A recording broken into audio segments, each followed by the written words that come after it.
Shalom, selamat pagi saudaraku yang dikasihi oleh Tuhan Yesus Kristus. Mari kita siapkan hati kita untuk masuk dalam doa syukur pagi ini. Kita mau arahkan hati kita tertuju kepada Tuhan saja. Dan biarlah doa pagi hari ini boleh menjadi berkat bagi kita semua.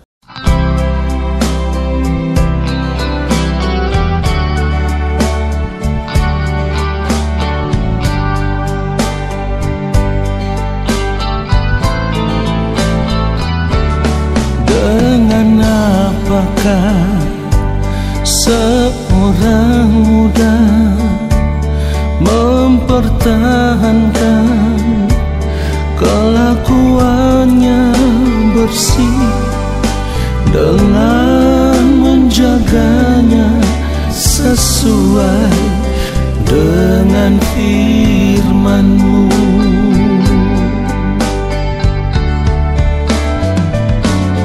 Dengan apakah seorang muda mempertahankan kelakuannya bersih dengan menjaganya sesuai dengan firman-Mu?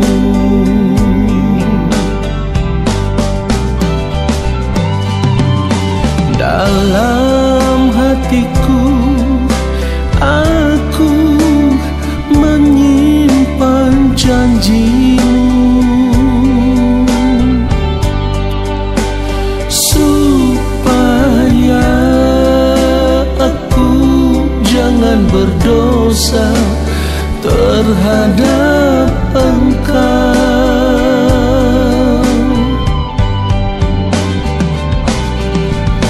Dalam hatiku aku menyimpan janji-Mu, supaya aku jangan berdosa terhadap Engkau.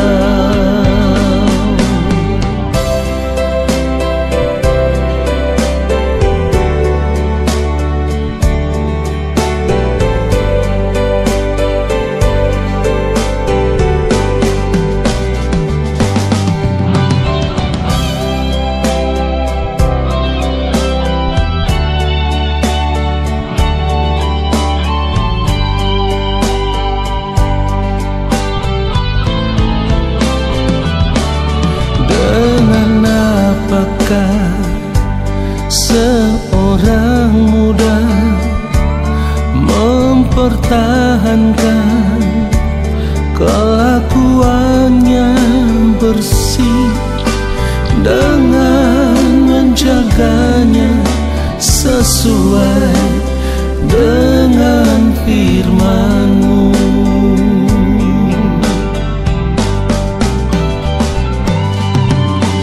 Dalam hatiku aku menyimpan janji-Mu,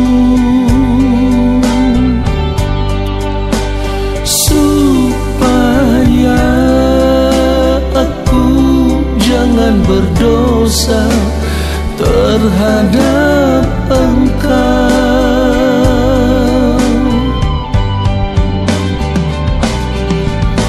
Dalam hatiku aku menyimpan janji-Mu,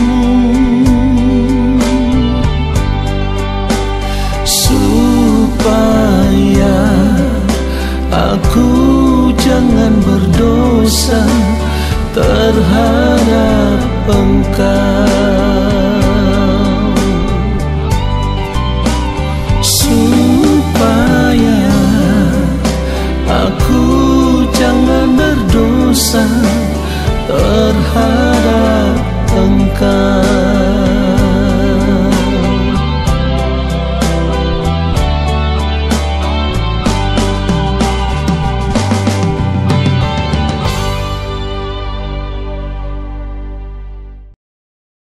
Mari kita berdoa.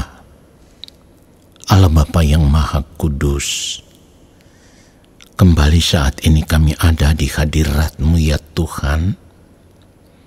Kami mau duduk diam di kaki-Mu ya Allah. Dan kami mau menanti-nantikan Engkau berbicara bagi kami, menyampaikan firman-Mu bagi kami, supaya kami boleh mengerti apa yang Bapa kehendaki, yang harus kami perbuat di sepanjang hari hidup kami selama kami masih hidup di dunia ini. Allah Roh Kudus, urapilah setiap kami, penuhilah kami dengan hikmat surgawi untuk mengerti setiap kebenaran firman yang kami dengar. Ya Bapa yang Maha Kudus, hamba-Mu ini hanyalah alat. Pakailah hamba sebagai alat-Mu menyampaikan akan kebenaran firman-Mu seperti yang Engkau kehendaki. Supaya apa yang hamba sampaikan itu merupakan kebenaran yang benar-benar berasal dari hati Bapa di sorga. Dan kebenaran itulah yang memberkati setiap kami. Di dalam nama Tuhan Yesus Kristus, kami sambut firman Tuhan saat ini. Amin. Saudara yang dikasihi oleh Tuhan Yesus Kristus, sebagai orang percaya kita harus benar-benar menyadari ketika kita percaya kepada Allah, itu berarti di dalam sepanjang hari-hari hidup kita, kita selalu berurusan dengan Allah yang suci, Allah yang kudus, Allah yang benar. Nah, kalau kita menyadari akan hal ini, berarti kita harus bersedia memeriksa segenap kehidupan kita, supaya kita bisa menemukan apakah hidup kita ini ada dalam kesucian atau tidak? Apakah hidup kita ini ada dalam kekudusan atau tidak? Apakah hidup kita ini ada dalam kebenaran atau tidak? Sebab ketika kita berurusan dengan Allah yang suci, itu berarti segenap hidup kita juga harus suci. Hidup kita harus benar-benar ada dalam kekudusan Allah. Dan hidup kita harus benar-benar setiap saat ditemukan ada dalam standar kebenaran yang Allah kehendaki. Jadi seharusnya kita mengerti bahwa hidup sebagai orang percaya itu kita memiliki standar hidup yang harus kita capai. Tidak boleh kurang, saudaraku. Karena kalau kita tidak memiliki standar hidup seperti yang dikehendaki oleh Allah Bapa di sorga, berarti kehidupan kita akan dipandang sebagai kehidupan yang tidak layak di hadapan Allah. Ketika kita mengerti akan hal ini, kita baru bisa menyadari bahwa ternyata menjalani kehidupan sebagai orang percaya itu tidak gampang, tidak mudah. Karena standar hidup yang harus kita capai itu adalah seperti yang dikatakan oleh yang mulia Tuhan Yesus Kristus di dalam Matius pasal yang kelima ayat 48. Firman Tuhan katakan begini, karena itu haruslah kamu sempurna sama seperti Bapamu yang di sorga adalah sempurna. Saudaraku, kalau dikatakan haruslah kamu sempurna, perhatikan ada kata harus. Itu artinya tidak bisa dikurangi, ya. Kesempurnaan hidup kita itu tidak boleh kurang. Kalau kurang berarti hidup kita akan dipandang tidak layak di hadapan Allah Bapa di sorga. Perhatikan itu. Kita suka atau tidak suka, ini kebenaran yang tidak bisa kita tolak. Mungkin kita akan berkata terlalu tinggi, Pak. Bagaimana mungkin kita bisa mencapai kesempurnaan sama seperti Allah Bapa di sorga yang adalah sempurna? Saudaraku, dengar baik. Tuhan tidak mungkin memerintahkan sesuatu yang tidak bisa kita lakukan. Mari kita sadar bahwa ketika Allah menciptakan manusia pada mulanya, Firman Tuhan katakan Allah menciptakan manusia menurut gambarnya. Perhatikan itu saudaraku. Kejadian 1 ayat 27, firman Tuhan katakan, maka Allah menciptakan manusia itu menurut gambarnya. Menurut gambar Allah diciptakannya dia, laki-laki dan perempuan, diciptakannya mereka. Saya ulang sekali lagi, menurut gambar Allah. Jadi kalau firman Tuhan katakan manusia diciptakan menurut gambar Allah, berarti ketika Allah menciptakan manusia, manusia ada di dalam keadaan yang sempurna. Kita tidak bisa menolak kebenaran ini. Karena firman Tuhan katakan Allah menciptakan manusia menurut gambarnya. Kalau menurut gambarnya atau menurut gambar Allah, kita harus memandang kepada pribadi Allah. Allah itu sempurna. Jadi kalau yang mulia Tuhan Yesus Kristus berkata, haruslah kamu sempurna, sama seperti Bapamu yang di sorga adalah sempurna, maka kita tidak bisa menolak kebenaran ini. Ketika kita hidup sebagai orang percaya, ketika kita mau ada bersama-sama dengan Allah, maka kita harus berjuang untuk mencapai kesempurnaan hidup. Sebab jika tidak, kita akan ditolak oleh Allah. Dan ini sudah dibuktikan. Ketika manusia pertama jatuh di dalam dosa, itu berarti manusia tidak lagi ada di dalam keadaan yang sempurna. Sudah tidak lagi segambar dengan Allah. Pada akhirnya Allah mengusir mereka. Bukan karena Allah tidak mengasihi mereka, tetapi karena Allah tidak bisa tinggal bersama-sama dengan ketidaksempurnaan. Jadi kalau kita melihat pribadi Allah itu adalah pribadi yang suci, pribadi yang kudus, pribadi yang benar, maka saat ini kita tidak punya pilihan lain selain kita harus berjuang untuk tetap ada dalam kesucian, tetap ada dalam kekudusan, tetap ada di dalam kebenaran. Ingat, di dalam Kristus kita ditebus. Dan oleh penebusan itu kita kembali dipandang benar di hadapan Allah Bapa di sorga. Oleh penebusan itu, oleh kebangkitan Kristus itulah, kita dipandang benar di hadapan Allah Bapa di sorga. Nah, tugas kita adalah kita harus berjuang untuk memperbaiki kehidupan kita, cara hidup kita. Kita harus menanggalkan cara hidup kita yang lama, karena ketika kita ditebus di dalam Kristus, itu berarti manusia lama kita sudah mati bersama-sama dengan Kristus. Dan firman Tuhan katakan, 2 Korintus 5 ayat 17, jadi siapa yang ada di dalam Kristus, ia adalah ciptaan baru.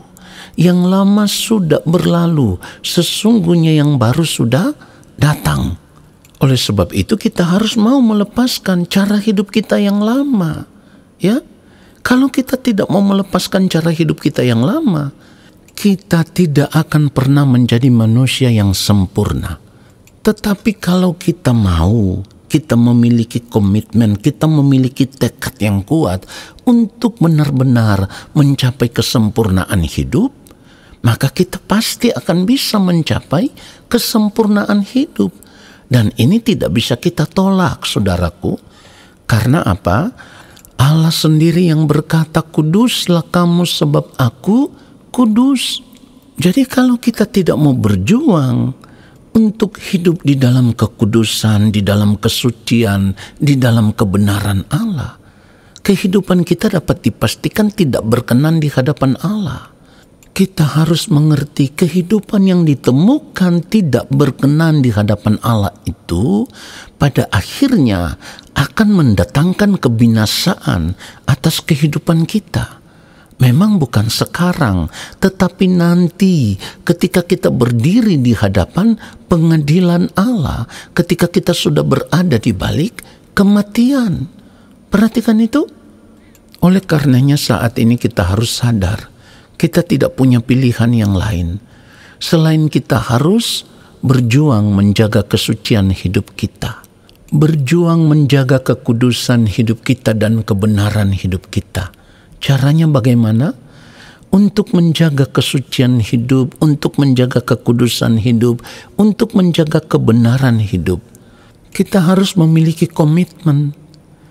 Tidak punya kesenangan apapun selain menjadikan Tuhan satu-satunya kesenangan hidup kita, menjadikan Tuhan satu-satunya kesukaan hati kita, menjadikan Tuhan satu-satunya kebahagiaan hidup kita. Sampai pada titik di mana kita akan merasa tidak ada sesuatu di dunia ini yang bisa membahagiakan hidup kita selain Tuhan saja. Nah, kalau kita sudah sampai pada titik ini, kita baru mengerti mengapa di dalam Mazmur 73 ayat 25 pemazmur berkata, "Siapa gerangan ada padaku di sorga selain Engkau? Selain Engkau tidak ada yang kuingini di bumi."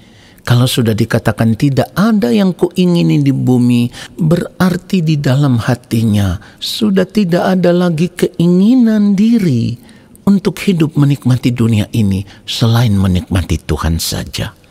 Nah, hidup kekristenan kita harus seperti itu. Barulah kita bisa mencapai kesempurnaan hidup. Sehingga kita bisa berkata, bagiku hidup adalah Kristus dan mati adalah keuntungan. Saudara perhatikan itu? Mari kita berjuang untuk mencapai kesempurnaan hidup. Supaya pada akhirnya berdiri di hadapan Allah Bapa di sorga, kehidupan kita dipandang layak dan berkenan, dan kita boleh diterima di dalam kerajaannya, menjadi anggota keluarga kerajaan Allah. Sebab jika tidak, maka kita akan terbuang dari hadapan Allah, dan ini kengerian yang sangat dahsyat. Tuhan Yesus memberkati kita semua. Amin. Saudaraku, mari kita angkat tangan di hadapan Allah Bapa di sorga, dan kita akan menerima berkat-Nya. Bapa yang Maha Kudus, sungguh kami bersyukur untuk kebenaran firman-Mu yang terus menyadarkan kami bahwa selama kami masih hidup di dunia ini, seharusnya kami sudah tidak punya pilihan hidup yang lain selain menjaga kehidupan kami supaya tetap ada di dalam kesucian-Mu ya Allah, tetap ada di dalam kekudusan-Mu ya Bapa, tetap ada di dalam kebenaran-Mu, supaya kami boleh dikembalikan menjadi manusia yang sejati seperti yang Engkau rancangkan sejak semula. Manusia yang memiliki pribadi yang sama seperti yang mulia Tuhan Yesus Kristus. Ya Bapa, kami mau berjuang untuk menjadi sempurna seperti yang Engkau kehendaki. Terima kasih Bapa yang Maha Kudus. Saat ini kami mengangkat tangan di hadapan Bapa, dan kami percaya Engkau akan menurunkan tangan dan memberkati kami. Turunlah atas kehidupan kami segala berkat kasih karunia daripada Allah Bapa di sorga. Rahmat cinta kasih yang berlimpah-limpah dari Gembala Agung yang mulia Tuhan Yesus Kristus, di dalam persekutuan yang manis dengan Roh Allah yang kudus, menyertai langkah hidup kami dan memberkati kami sekarang dan sampai selama-lamanya. Amin. Saudaraku, selamat menjalankan aktivitas hidup di sepanjang hari ini. Tuhan Yesus memberkati kita semua. Shalom.